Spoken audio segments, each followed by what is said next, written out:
Hey, what's up guys, Riff here. So today we're going to be talking about Disney and some of the most recent failures that have this company quite nervous. We all know it's been a very rough couple of years for Disney in pretty much every facet of their company, whether it's at the box office, whether it's in the video game industry, their park revenue, and even with their live streaming service, Disney Plus. It's all been really bad. It's gotten so bad recently that the leadership over at Disney have basically waved the white flag of defeat. They're trying to make it clear to the public that they are no longer interested in politics, saying politics is bad for business, essentially saying they're going to be dropping all the virtue signaling and other slop that they've been injecting into their business and their products for a very long time. However, for many people, this message is great and all, but it's too little, too late. Everything is tainted at this point. We're going to see that with some of the reports on their recent projects and the bombing that's going on there.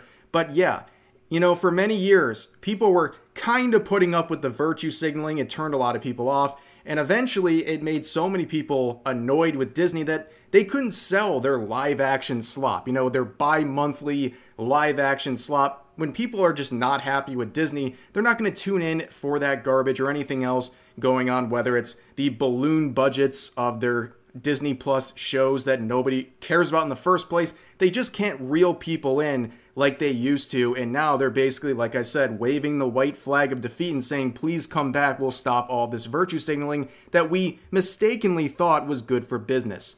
Now let's look at some of the recent reports coming out about projects from this year, beginning with Star Wars The Acolyte, because apparently it's even worse than we thought. So we all know this show was a woke disaster, very bad ratings, very high budget, and somehow so boring that it made the concept of space lesbians look lame. Okay, that's how bad it was. But to give you an idea of how little interest there was in this show and the reason it was canceled for a second season, this is that, remember the petition from earlier this year? The people from the Star Wars fandom, a particular part of the fandom, saying, oh, The Acolyte, the criticism of that show is just the vocal minority, and we are the main force here. We're going to come together and show that this deserves a second season.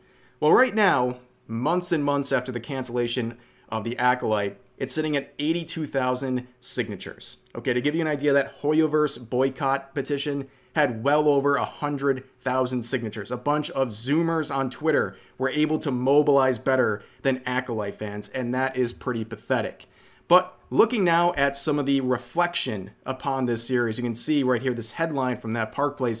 Disney Entertainment co-chair Alan Bergman confesses The Acolyte was a financial disaster. Oh wow. Fork found in the kitchen. I think everyone knew this was a gigantic failure for Disney, but it's very interesting to see them finally admit it, at least sort of. You can see the quote that's actually being referenced. They start off by saying, "We were happy with our performance," referring to The Acolyte. But then they go on to say, it basically did everything to not encourage us to pursue a second season in terms of its cost structure and anything like that. So yes, it is in fact a financial failure, despite the fact they're trying to assure all of the shareholders that it was quite the performance, that they were satisfied. Well, clearly not. And also now we know that that budget, that balloon budget for The Acolyte, is actually worse than we thought a few months ago. There was a number floating around of $180 million for the first season.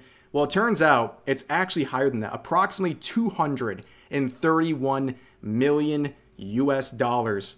Yeah. That is very painful, and it is not surprising that they're not getting a second season. Now, focusing more on Star Wars here, another headline that looks really bad for Disney. Disney Lucasfilm spent over $500 million on Andor budget. Where is the money going?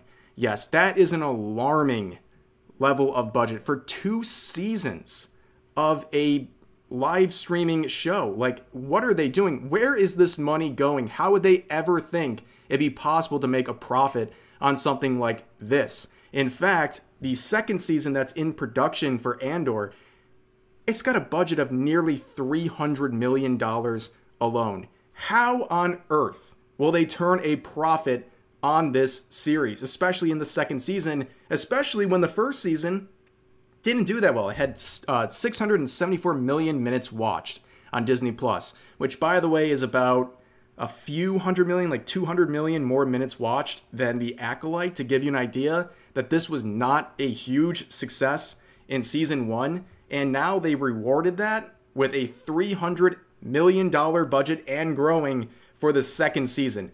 What a terrible set of choices once again for the Star Wars side of Disney's projects here. And on top of that, we have to talk quickly about Star Wars Outlaws. We all know this game was an abject failure, selling only 1 million copies in the first month since its release, and now it is released on Steam, only pulling in just over 1,000 in-game players as I speak. This was a disaster, and recently we talked about this. I just can't get enough of this. The devs came out recently and said that nobody had obtained a special mount in-game, and all you had to do was complete some mini-games, and no one did it. Despite the millions of people who played this game, nobody had enough interest in it to discover this very easily obtainable mount in-game. And yeah, they had to come out and basically say, hey guys, nudge, nudge, just please complete these basic tasks in the game and get this mount so we don't feel so stupid. That is how bad things are for Star Wars Outlaws. Now, let's talk about another big failure and a recent one. Only a few days ago on the 20th, the live-action Lion King Mufasa released in theaters. And yeah, another live-action piece of slop that nobody asked for. And also, can we stop with these hyper-realistic animals in their movies? It just looks so unappealing. It's very, very weird. And clearly, a lot of people agree because films like this are absolutely bombing. But you wouldn't get that impression from Disney on their official Twitter account saying this: the #1 movie in the world is hilarious and will take you on an epic adventure. Get tickets for #Mufasa, The Lion King, now playing only in theaters. Okay, wow. Must be doing really well. It's the #1 film right now. That's great in the whole world. Unfortunately, they're distorting the truth a little bit. You can see this community now absolutely bodying Disney, saying full context required here.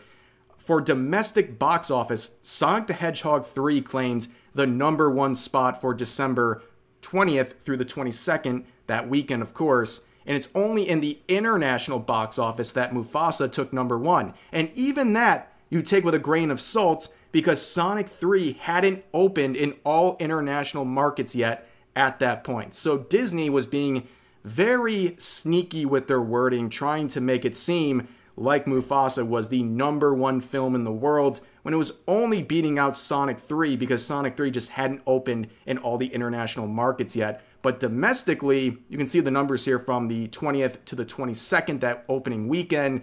Sonic the Hedgehog 3 almost getting double the gross of Mufasa, and that is a pretty impressive thing for Sonic the Hedgehog 3. Not exactly surprising, it has established itself as a very good trilogy, but Mufasa only pulling in $35 million, an absolutely terrible number. And if you look at some of the predictions, it was predicted that this was going to bring in about $180 million on opening weekend. And obviously it's not even close. And even that 180 being a very low number for a Disney film, and probably means that they're not going to come even close to breaking any sort of a profit. But let's go back to Sonic the Hedgehog, okay? These films came from very humble beginnings, okay? Obviously a beloved franchise. But do you guys remember the first previews of the first film of this trilogy when we had this design for Sonic and people on the internet absolutely trashed it? Remember how they responded to that? Not like a lot of current media creators would, where they would just double down and basically mock all the incels and things like that. They actually went back, took the criticism, took more time to release this film, and spent a lot of extra money to fix the design to what it is now and make it more appealing. And that's what people mean when they say, I want to see a more appealing design in my media. They don't mean they want something that they're going to go crazy over. You know, you say like, I want a more appealing design on Twitter, you're going to be called a gooner by a bunch of people with 50 mental illnesses in their bio. But this is what they're talking about. Just wanting more appealing designs that just look better. It's as simple as that, but people can't wrap their minds around that. And if you want to talk about domination in the film, this whole Mufasa situation, the hidden replies are just chef's kiss. The hidden replies are a complete Sonic takeover This is the top one saying, how can I watch Mufasa when Sonic 3 exists? Getting 5,000 likes. This one saying, I don't care. This one saying, shut the F up, Mickey. This one saying, bow your heads low. All hail Shadow. F off. And it just goes on and on and on. But yeah, total Sonic domination there, and it's quite deserved. So what did Disney do with all these live-action flops recently? Well, about a week ago, they announced a live-action Tangled movie is now in the works. Yes, that's exactly what people were waiting so long for, a live-action Tangled. And that's like the worst part is, again, with this live-action slop that nobody really wants, they're taking something that's good here and they're trying to make a quick cash grab out of it. And it's really frustrating because personally, I really enjoy Tangled. I think it's one of the best animated Disney movies that's come out in the past bunch of years.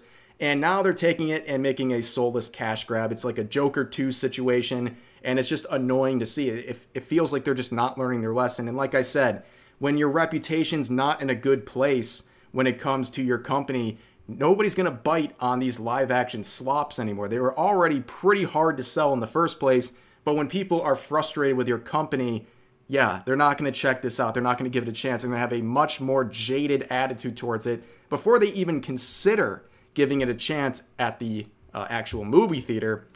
But here's really what led to that headline we talked about earlier in this movie. So this was a very controversial thing they did. Pixar has removed a transgender character storyline from their new series, Win or Lose. When it comes to animated content for younger audience, we recognize that many parents would prefer to discuss certain subjects with their children on their own terms and timeline, which is a big switch up from the sort of stuff we have been seeing in recent years with Disney. Now, of course, this post is controversial, just basically how you view this sort of topic. You're either going to be cheering this on or you're going to be critical of it. You know how Twitter goes with this sort of stuff.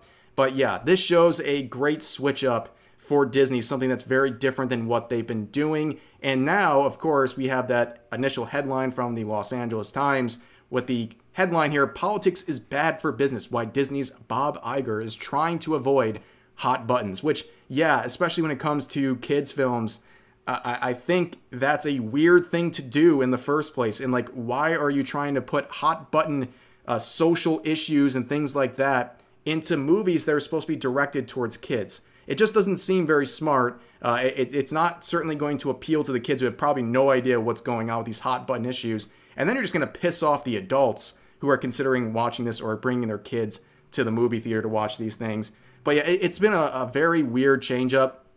Okay, in the article here, they talk about how much things have changed, where only a few years ago, in wake of the George Floyd situation in Minneapolis 4.5 years ago, the top Disney executives, including the now CEO Iger, vowed in a message to employees, "We intend to keep the conversation going for as long as it takes to bring about real change." Oh yes, I always love getting my my social justice and related efforts from Disney because I know they have everyone's best interests at heart, of course. But anyways, that's going to do it for this video. As always, feel free to share your thoughts about today's topics in the comment section down below. Hope you guys enjoyed the video, and I'll see you next time.